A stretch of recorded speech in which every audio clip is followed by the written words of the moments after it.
एक बहुत बड़े विद्वान ने कहा है कि मैं जीवन में बहुत अच्छे फैसले लेने में विश्वास नहीं करता और मैं जीवन में कभी असफल नहीं होता। चाहे कैसी भी विकट और विषम परिस्थिति हो, यदि मेरा निर्णय बहुत सही भी ना हो तो मैं उसे सही सिद्ध करने के लिए उस दिशा में प्रयास करता हूं। और जीवन में मैं कभी असफल नहीं होता, या तो मैं जीतता हूं और या मैं सीखता हूं। वो कहते हैं कि लहरों के डर से नौकाएं पार नहीं होती, लहरों के डर से नौकाएं पार नहीं होती, और कोशिश करने वालों की कभी हार नहीं होती। नमस्कार प्यारे बच्चों, देखो, आपका जो इंतजार है, उन एस्टेट के कैंडिडेट्स का जो इंतजार है वो लगभग खत्म हो चुका है। आपकी जो एस्टेट एग्जाम की डेट है वो निर्धारित हो चुकी है। आपका जो एस्टेट का एग्जाम है, मैंने बताया था कि माननीय चेयरमैन साहब द्वारा जो जून का फर्स्ट और सेकंड वीक बताया गया था, मैंने बताया था कि एक आध वीक आपका बढ़ सकता है, क्योंकि 8 और 9 जून को जो पिछला एस्टेट हुआ था उसकी बायोमेट्रिक प्रक्रिया होगी 2 दिन के लिए। ठीक है, तो जिनका जो रिजल्ट लेट था तो उनके लिए वो बाउंडेशन, वो कंडीशन है कि उनका वेरिफिकेशन होना अनिवार्य है। RLV मैंने बताया था, रिजल्ट लेट वेरिफिकेशन। तो मैंने बताया था 8 और 9 जून के बाद में आपका जो ये एग्जाम है, ये बहुत ज़्यादा इसकी पॉसिबिलिटी है कि आपका एग्जाम एक आध सप्ताह बाद हो। ठीक है, और ये भी मैंने बताया था, देखो एग्जाम कब होगा ये हमारे लिए मायने नहीं रखता। मैंने ये कहा था कि आपको एटसेट पास करना है, ये आपके लिए ज़्यादा मैंडेटरी है। तो 13 और 14 जून को डीएससी द्वारा ये अप्रूवल दे दिया गया है, अनुमोदित कर दिया गया है। डीएससी सभी को पता है, जो डिजिटल सिग्नेचर सर्टिफिकेट एक संस्था है जो अप्रूवल करती है, और जो ये डीएससी के द्वारा जो एग्जाम का जो आपका डिजिटल है, जो आपकी सुरक्षा है, उसको निर्धारित करता है डीएससी। और अब बात करें कि फोरम रीओपन पोर्टल, ये भी आपको पता है कि माननीय जो हमारे एचबीएससी के चेयरमैन ने ये कहा था कि फोरम जो आपके हैं वो रीओपन होंगे। उन्होंने तो चूंकि 2 और 3 दिन का समय दिया था, 2 और 3 दिन के लिए आपका जो पोर्टल खोला जाएगा, लेकिन संभवतः ये 4 से 5 दिन के लिए आपका पोर्टल है, ये खुलने की प्रबल संभावना है। आपका पोर्टल खोला जाएगा, और जो भी कैंडिडेट ऐसे हैं जो फॉर्म भरने से वंचित रह गए थे, किसी किसी अनअवॉइडेबल रीजन या अपरिहार्य कारणों से जो फॉर्म नहीं भर सके, तो उनको ये अवसर मिलेगा। आप फॉर्म भरें, बहुत जल्दी ये आपका जो है पोर्टल खुलने वाला है।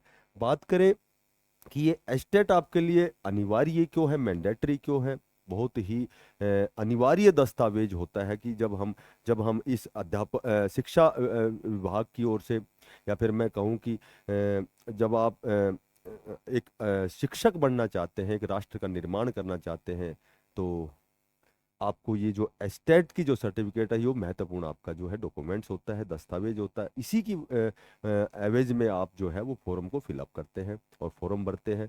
फॉर्म भरने के बाद आप अपने आप को सिद्ध करते हैं, आप अपना सपना साकार करते हैं, आप अपने लक्ष्य को जीते हैं। ठीक है, तो लगभग कुछ दिन पहले आपको पता है कि 7,000 के लगभग आपकी रेस्ट ऑफ हरियाणा जेबीटी के पद रिक्त है। मैंने हर वीडियो में आपको यही बात बताता हूँ कि ये जो एस्टेट है ये आपके लिए बहुत ही अनिवार्य दस्तावेज है।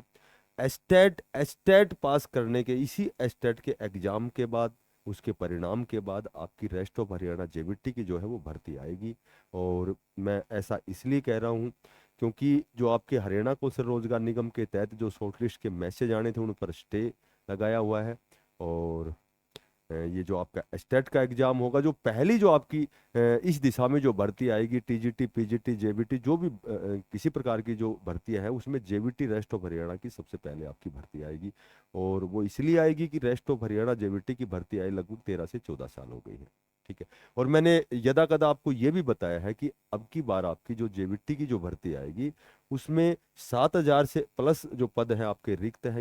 ये जरूरी नहीं कि 7,000 पदों पर हो, लेकिन एक अच्छे खासे संख्या रहेगी, अच्छे अच्छे पदों पर आपकी जो ये भर्ती आने वाली है। और इसमें भी मैंने पहले भी बताया है कि बहुत ज़्यादा इसकी पॉसिबिलिटी है कि आपको लगभग इसमें 3 साल की छूट भी दी जाए एज में, क्योंकि क्योंकि उसके पीछे का कारण वही है 14 साल वाला, कि 14 साल से भर्ती नहीं आई है। बहुत से ऐसे ऐसे बच्चे हैं, ऐसे साथी हैं जिन्होंने 2 से 3 बार एस्टेट पास किया है, और उन्होंने निवेदन भी किया है, कोर्ट में भी निवेदन किया है कि हमारी जो एज है वो 42 साल को क्रॉस कर गई है जनरल के कैंडिडेट को। ठीक है, तो 42 साल जब क्रॉस होने के बाद ना तो वो हरियाणा कौशल रोजगार निगम के तहत लग सकते हैं, और यहाँ उनकी ओवर एज होने की वजह से ये रेगुलर भर्ती में भी पार्टिसिपेट नहीं करेंगे, जबकि उन्होंने एस्टेट पास किया है। तो इस तरह की ये तो नहीं कहूँगा कि ये 100% है, लेकिन इस तरह की जो बातें हैं, जो मुद्दे हाईलाइट में हैं, जो इस तरह की जो मंत्रणाएं, विचार विमर्श, वार्तालाप जो होते हैं, उनको मद्देनजर रखते हुए कि संभवतः आपको 3 साल की छूट भी दी जा सकती है और देनी भी चाहिए, क्योंकि क्योंकि जब एक लंबे समय तक जब भर्ती नहीं होती है, तो कहीं न कहीं बच्चों के हित में कुछ चीज़ें होनी चाहिए। और इसी एस्टेट को लेकर के माननीय चेयरमैन साहब ने जो भी एग्जाम प्रक्रिया के दौरान जो भी नियम है, जो दिशा निर्देश है, उनसे भी बच्चों को अवगत करवाया है। तो आज की वीडियो यहीं हमारी समाप्त होती है। उससे पहले मैं आपको एक बार बताता हूँ कि जो ये फोरम है रीओपन के, बहुत जल्दी आने वाले हैं। अपने अपने जो भी डॉक्यूमेंट्स हैं अपने तैयार रखें, और लगभग तो बच्चे सभी जागरूक हैं। जब आपने इस दिशा में प्रयास किया है, जेबीटी में समय दिया है, और आपने टीजीटी में, मास्टर डिग्री में जब इसमें समय आपने जब दिया है, तो लगभग आप सभी बच्चे जागरूक हैं। और आपका जो पोर्टल खुलेगा, आपको तुरंत प्रभाव से जो भी बच्चे वंचित रह गए उनको फॉर्म अप्लाई करना है।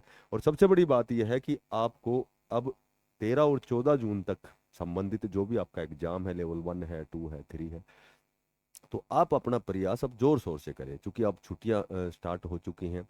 ठीक है। तो अब बहुत से ऐसे साथी हैं जो प्राइवेट किसी दूसरे प्रकार के संस्थान में जाते हैं, तो लगभग छुट्टियां हैं, तो अब अपना इसमें पूरा 100% दें आप। क्योंकि यदि आपको कामयाब होना है तो 100% देना पड़ेगा। ऐसा नहीं है कि भाई हमें एक दिन पढ़ेंगे, 2 दिन नहीं पढ़ेंगे, तो इससे ऐसे फिर सफलता नहीं मिलती है। सफलता के लिए आपको एक जुनून में जुनून की हद तक, आपको वो कहते हैं ना कि सफलता उन्हीं को मिलती है जो जुनून की हद तक उस दिशा में प्रयास करता है। तो प्रयास को बढ़ाएं। हमारी फ्री ऑफ कॉस्ट क्लास से होती है, सुबह 9 बजे मैथ की क्लास होती है। अब हम डे बाय डे हम मैराथन लेंगे, क्योंकि समय हमारे पास पर्याप्त नहीं है, कम समय है। पर्याप्त समय था, जिन बच्चों ने पर्याप्त समय का फायदा उठाया है, तो उनके लिए बहुत जल्दी उनका एग्जाम है, क्योंकि उसी का वो इंतजार कर रहे थे। पिछली बार 1-2 नंबर से रह गए थे, कोई 3 नंबर से रह गया था। तो लगभग अब की बार उसका एग्जाम जो है वो बच्चे फाइट करेंगे, अगर वो सीरियस होकर के पर्याप्त समय का उन्होंने यदि सदुपयोग किया है, टाइम का यूटिलाइज किया है। तो यदि आपको वीडियो अच्छी लगे तो चैनल को जरूर सब्सक्राइब करें। अब हमारी बहुत जल्दी एक साइकोलॉजी की मैराथन होगी, बहुत जल्दी हमारी हरियाणा जीके की एक मैराथन होगी, हमारी साइकोलॉजी की, हमारी हिंदी की बहुत जल्दी मैराथन। तो ये जितने प्रकार के हमारे जो सब्जेक्ट हैं, बहुत जल्दी हम मैराथन लेंगे और आप तक मुहैया करवाएंगे। तो जो भी बच्चे साथी नए हैं, चैनल को जरूर सब्सक्राइब करें, इसको ज़्यादा से ज़्यादा शेयर करें। फिर मिलते हैं किसी नई अपडेट के साथ, तब तक के लिए सभी को बेस्ट ऑफ लक, सभी को धन्यवाद।